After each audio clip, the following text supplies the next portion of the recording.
He has this talent for making the extraordinary seem straightforward. Welcome to Watch Mojo, and today we're counting down our picks for the top 10 players who ended up playing in teams that they'd clearly outgrown. He thought he was going to have some administrative or managerial role, and what they really wanted him for was almost a carnival character. I mean, he was a drawing card. That's all he was. Number 10, Joe Thomas, Cleveland Browns. In 11 seasons in the NFL, Joe Thomas made 10 Pro Bowls, 6 first-team All-Pro selections, and 2 second-team All-Pro selections. Oh, man, Joe Thomas, every year he's been, the number one left tackle in the league. I think Joe Thomas is, the best tackle in the game right now. The best, hands down, the best. By the time he retired, he was regarded as one of the greatest offensive linemen in NFL history. But here's the catch. He spent all of that time with a Cleveland Browns team that never once made the playoffs during his playing career. He's always been in the Pro Bowl because he's that dominant of a player. Thomas was a consistent bright spot in a consistently disappointing team. And the fact that he never made a single postseason appearance in all that time is truly shocking. I'm not sure why I was so emotional about a 1-15 or a 1-14 record at that moment, but it just felt like we were doing all the right things and we weren't getting that payoff. Number 9, Antonio Di Natale, Udinese. There's something to be said for the loyalty of Antonio Di Natale.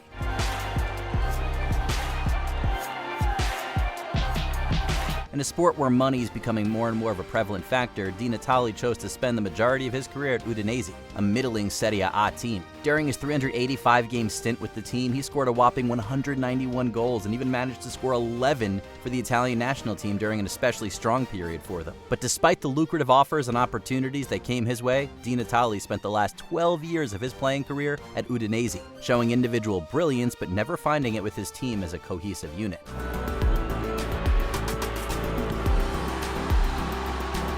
Number 8, Kevin Love, Minnesota Timberwolves. One great player usually isn't enough to drive a low-level team to the playoffs in the NBA. Kevin Love throws it down.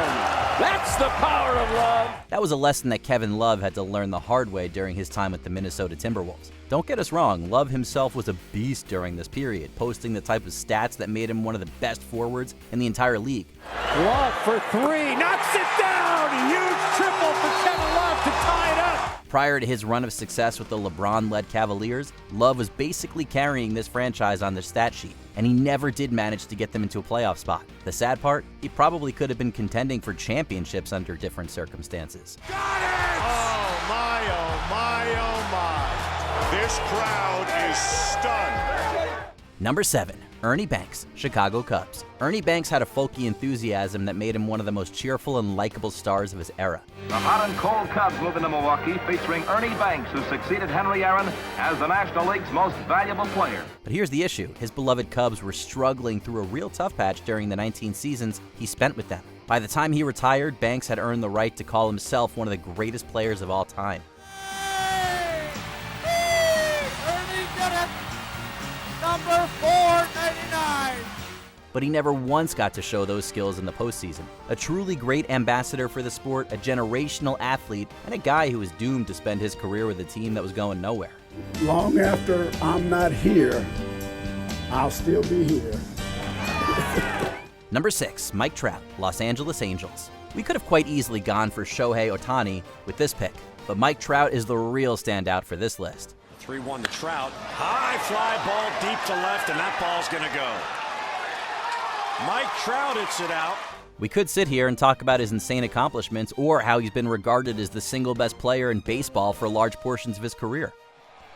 That is driven out to left center. Forget about this one. Drive home safely. 1-0 walk-off.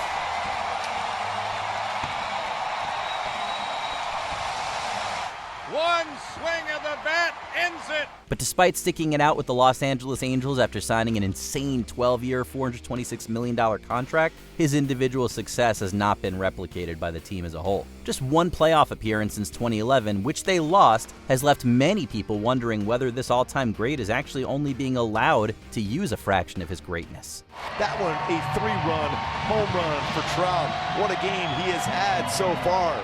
Number 5, Calvin Johnson, Detroit Lions. On the long list of NFL players who've been let down by substandard franchises, Calvin Johnson basically had his potential squandered by the Detroit Lions. Into the end zone, the pass is caught for the touchdown, Calvin Johnson.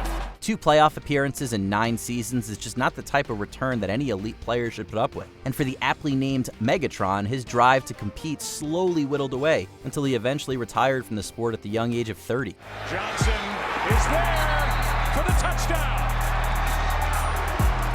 Number 3 on the day for Calvin Johnson. Johnson was, in some ways, the perfect wide receiver. Tall, fast, powerful, and great with his hands. It's a real shame that he never fully got to show us what he was capable of. He goes up, he makes the catch. Are you kidding me? Oh, Megatron, you did it again. Number 4, Elton Brand. Chicago Bulls and Los Angeles Clippers. Timing's everything in the world of sports, and for Elton Brand, joining up with the Chicago Bulls directly after the Michael Jordan era was a real shame. Leading all rookies in scoring, rebounding, and blocked shots. He's everything the Bulls had hoped for. They were a franchise who were struggling for momentum and identity, even though Brand himself was at times spectacular. He spent 2 impressive seasons with the struggling Bulls before getting traded to the LA Clippers.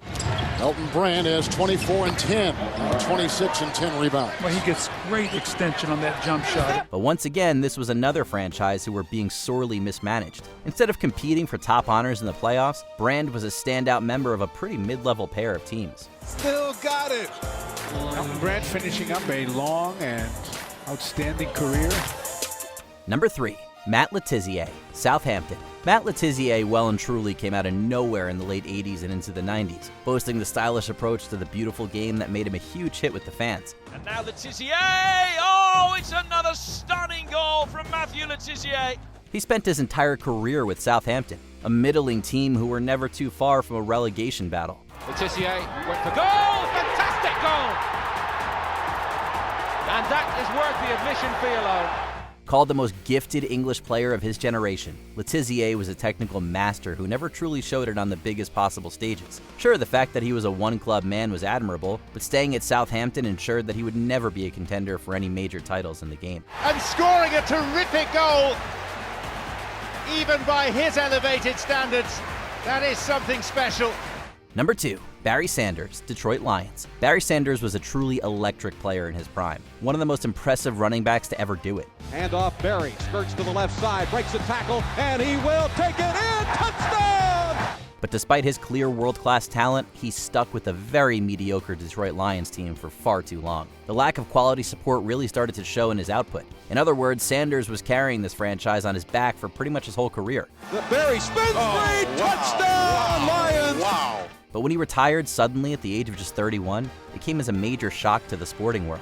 His career was legendary, and the Lions retired his number 20 jersey in 2004. Unfortunately, we can't help but wonder just how great he could have been under a different team's banner. I think you got him tackled. Oh, I mean, that's by keeping your feet going and making Sanders move. Before we continue, be sure to subscribe to our channel and ring the bell to get notified about our latest videos.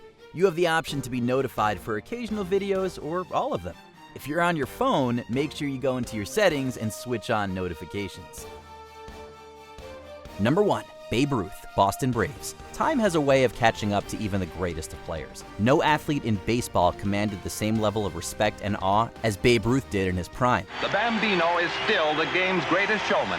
However, by the time he left the New York Yankees, he was a shadow of his former self. But nothing could have prepared him for just how bad his next team would be. And I appreciate being with the Boston Club, and I'm going to do all I can to bring him what you want. Thank you, sir. And I'm going to like the Boston Club. I've met the fellows a few minutes ago, and they all seem to be lovely chaps. Joining the Boston Braves turned out to be the final nail in his career's coffin. The year was 1935, Babe's last in the pro ranks. The Braves would compile an abysmal record of 38-115, one of the worst in MLB history. It makes you wonder just how much even a peak Babe Ruth could really help them. Ruth always harbored the hope that by signing on with Boston, the Braves, as a player, this could mean a transition to becoming a manager. But what truly great player do you think stood out in a pretty subpar team? Let us know in the comments. Love? Oh, what a shot by Kevin Love. A thing of beauty.